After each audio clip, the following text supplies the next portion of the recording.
কিছুক্ষণ পর ডাক্তার ভিতর থেকে বের হলো। ডাক্তার বের হতেই আমি এগিয়ে গেলাম। ডাক্তার আমাকে দেখে বলল, মেয়ে আপনার কি হয়? আমি বললাম, জি আমার হবু বউ। আজকে বলতে কষ্ট হচ্ছে যে এই মেয়ের সাথে যা কিছু হয়েছে সেটা খুব অন্যায় হয়েছে।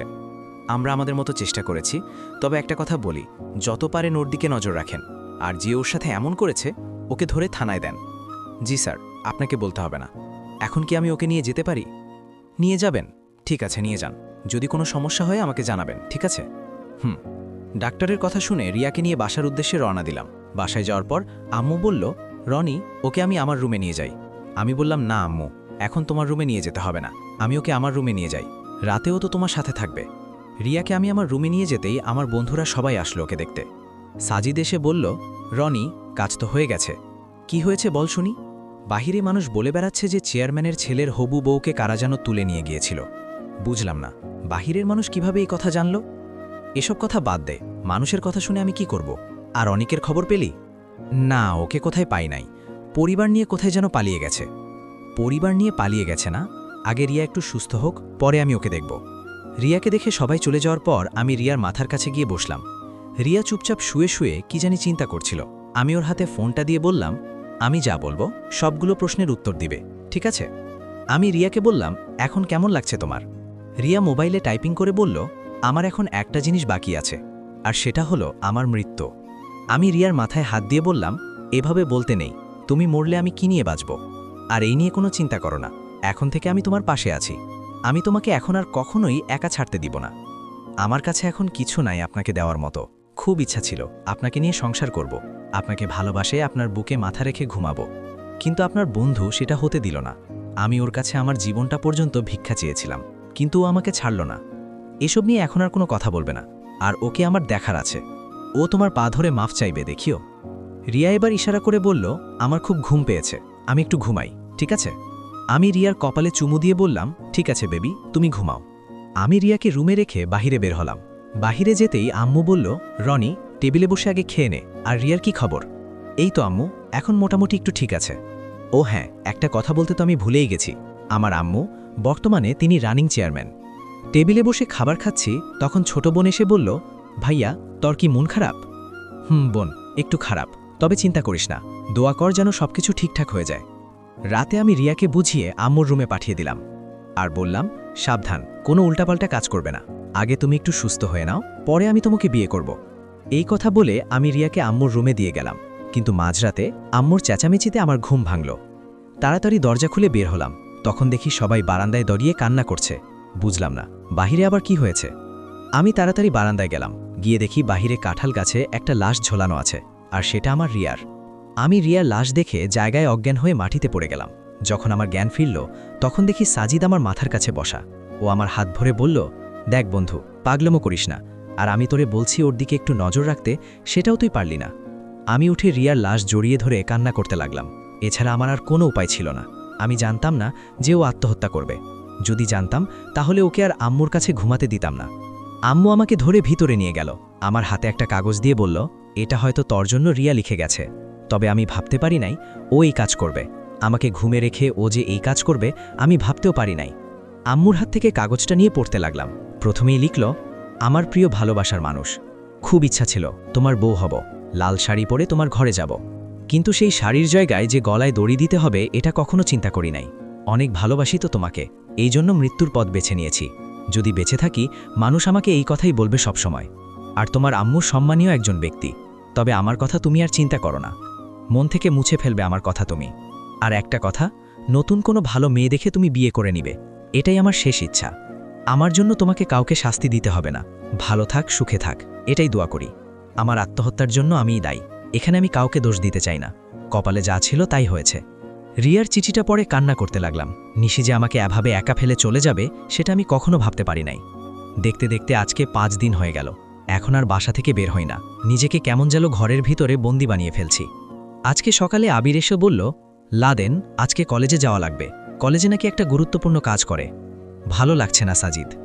সাজিদকে জোর করে ধরে বাহিরে নিয়ে গেল আর বলল, এখন কলেজে চল, রাতে অনিকের বাসায় যাব, ও যে কোথায় থাকে ওর ঠিকানা আমি পেয়ে গেছি। কি বলিস, সত্যি তুই ওর ঠিকানা পাইছত? আরে বলছি না, রাতে তরে নিয়ে ওর বাসায় যাব, এখন কলেজে চল। ঠিক আছে, চল গিয়ে দেখি। সাজিদকে নিয়ে কলেজে গেলাম।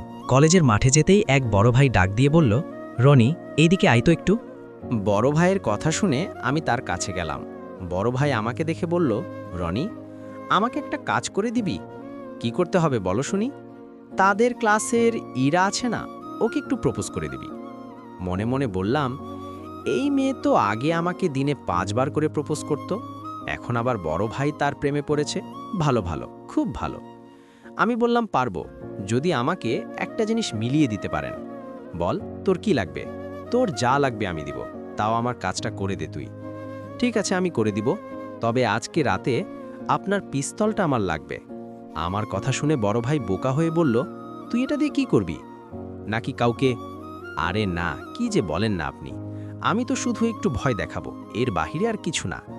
আচ্ছা ঠিক আছে, নিস যা, এখন আমার কাজটা করে দে। আচ্ছা ভাই, ঠিক আছে। বড় ভাইয়ের কাছ থেকে যেতেই সাজিদ বলল, কি রে, উনি কি বলল?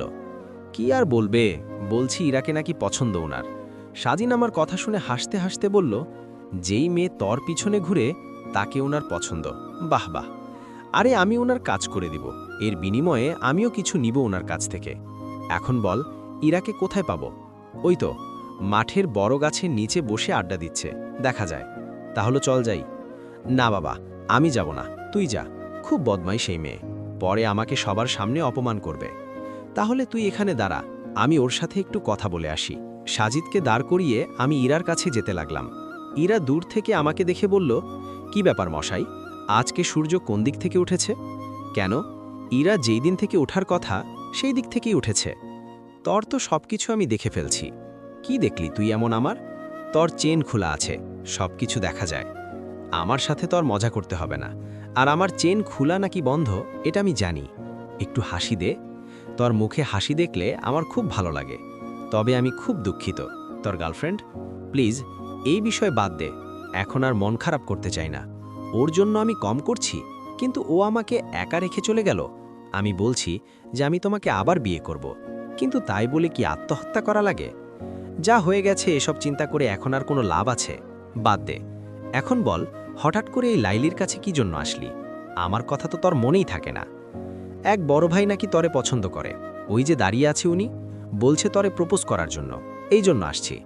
লাথি খাবি তুই? পরের হয়ে কেন কথা বলিস? হ্যাঁ, তুই ওনাকে চিনিস? উনি কে? উনার নামে 3টা মামলা আছে, তাও আবার সেগুলো মানুষকে মারার জন্য। কি বলিস এসব তুই? আরে আমি সত্যি কথা বলছি। তুই বল যে আমি তরে ভালোবাসি, তাহলে বিষয়টা দেখব, কিন্তু পরের হয়ে কথা বললে একদম প্যান্ট খুলে কিন্তু ওইটা কেটে দিব। ধুর, তুই বাজে কথা বলবি না, কি সব বলিস মাঝে মাঝে সব। ইরা দাঁত ভাসিয়ে বলল, কেন? আমার কথা তোর পছন্দ হয় নাই? হয়েছে, আমি এখন গেলাম, ক্লাসে আয়, পরে কথা হবে। বড় ভাইয়ের সামনে গিয়ে বললাম, সরি বড় ভাই, হয়তো হবে না, আর ওর বিয়ে ঠিক করা আছে। আপনি অন্য কাউকে পছন্দ করেন, পরে আমাকে বলবেন, আমি কাজ করে দিবনে। মিথ্যা কথা বললাম, কারণ আমি চাই না ইরার কোনো ক্ষতি হোক। বড় ভাই বলল, আচ্ছা কোনো সমস্যা নেই, যাওয়ার সময় আমার কাছ থেকে পিস্তল নিয়ে নিস। ক্লাস শেষে করে মাঠে গিয়ে বললাম, সাজিদ, আজকে অনিকের পুরো পরিবারকে হত্যা করব। ও আমার মন নিয়ে খেলা করছে, ওর কারণে আমি রিয়াকে হারিয়েছি। ওকে তো আমি ছাড়ব না, আর তুই শুধু আমাকে ঠিকানা বলে দিস, বাকিটা আমি দেখে নিব। আচ্ছা ঠিক আছে, এখন চল। বড় ভাইয়ের কাছ থেকে পিস্তলটা নিয়ে বাসায় চলে গেলাম। রাতে সাজিদ এসে বলল, তো রনি, চল গিয়ে দেখি ওরা কি করে। সাজিদকে আমি না করলাম, আমার সাথে যেতে হবে না, কিন্তু ও আমাকে একা ছাড়তে চায় নাই, এই না হলে বন্ধু। সাজিদ আমাকে নিরিবিলি একটা জায়গায় নিয়ে গেল। এখানে আশেপাশে অনেক বড় বড় জঙ্গল আছে মনে হচ্ছে, তবে শুধু এখানেই একটা ঘর আছে মাত্র। সাজিদ আমাকে ঘর দেখিয়ে বলল, এখানেই ওরা থাকে। রাগে আমার পুরো শরীর ফেটে যাচ্ছে, আমার ভিতরে এখন শুধু প্রতিশোধের আগুন জ্বালছে। ধীরে ধীরে দরজার কাছে চলে গেলাম। দরজার কাছে গিয়েই লাথি মেরে দরজা ভেঙে দিলাম। দরজা ভাঙতেই দেখি অনেক ভিতরে বসে মোবাইলে কার সাথে যেন কথা বলছিল। ওকে দেখার সাথে সাথেই আমি ওর বুকের মাঝে গুলি করে দিলাম। ও জোরে একটা চিৎকার দিয়ে বলল, ওমাগো, আমি শেষ। ওর চিৎকার শুনে ওর বাবা মা ভিতর থেকে দৌড়ে বের হলো। ওর বাবা মাকে দেখে আমার একটুও দয়া হলো না। ওরা এসে কিছু বলবে তার আগেই আমি উনাদের গুলি করে বসিয়ে দিলাম। হা হা, আজকে তো বেশ ভালো লাগছে আমার। অনিকের মাথার কাছে গিয়ে বললাম, কিরে, এখন ভালো লাগছে না? নে, এখন মর। এই কথা বলে ওর মাথায় আরেকটা গুলি ঢুকিয়ে দিলাম। 3টা লাশ পড়ে আছে, কিন্তু ওর বোন কোথায়? ওর বোন না আমার আইফোন নিয়েছিল, ও এখন কোথায়?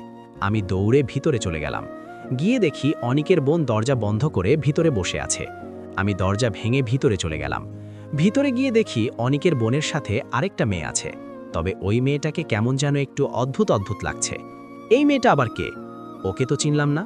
অনিকের বোন ভয়ে ভয়ে বলল, ভাইয়া আমাকে মাফ করে দেন, আমি বাঁচতে চাই, প্লিজ মারবেন না। এই মেয়ের কথা শুনে আমার রাগ আরও বেশি উঠে গেল। দিলাম অনিকের বোনের বুকে গুলি বসিয়ে। অনিকের বোনের বুকে গুলি দিতেই ওর সাথে থাকা মেয়েটা চোখ লাল করে আমার দিকে কেমন যেন একটা আলো ছুড়ে দিল। আমি পিস্তল ফেলে 3 হাত দূরে গিয়ে পড়লাম। আমি তাড়াতাড়ি নিচ থেকে উপরে উঠে পিস্তল হাতে নিয়ে ওই মেয়েটার কপাল বরাবর বসিয়ে দিলাম।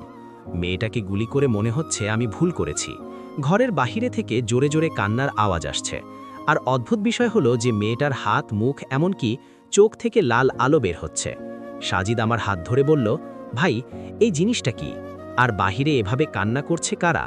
আমার তো ভয় হচ্ছে, তাড়াতাড়ি এখান থেকে চল তুই।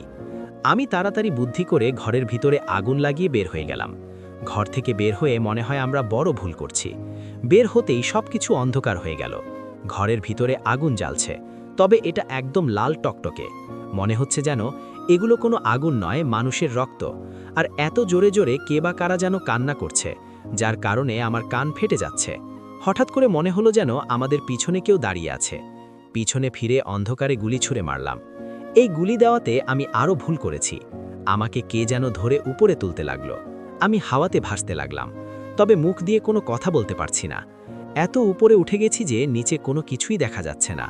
আর হঠাৎ করে নিচে পড়তে লাগলাম। ভয়ে আমার কলিজা ফেটে যাচ্ছে মনে হয়। আজকে নিজের মৃত্যু নিজের চোখে দেখতে পাচ্ছি মনে হচ্ছে। কথা বলতেও পারছি না, মনে হচ্ছে গলা চেপে কে যেন ধরে আছে। মাটিতে পড়ে অজ্ঞান হয়ে গেলাম। হয়তো আজকে আমার মৃত্যু হবে। তবে যখন আমার জ্ঞান ফিরল,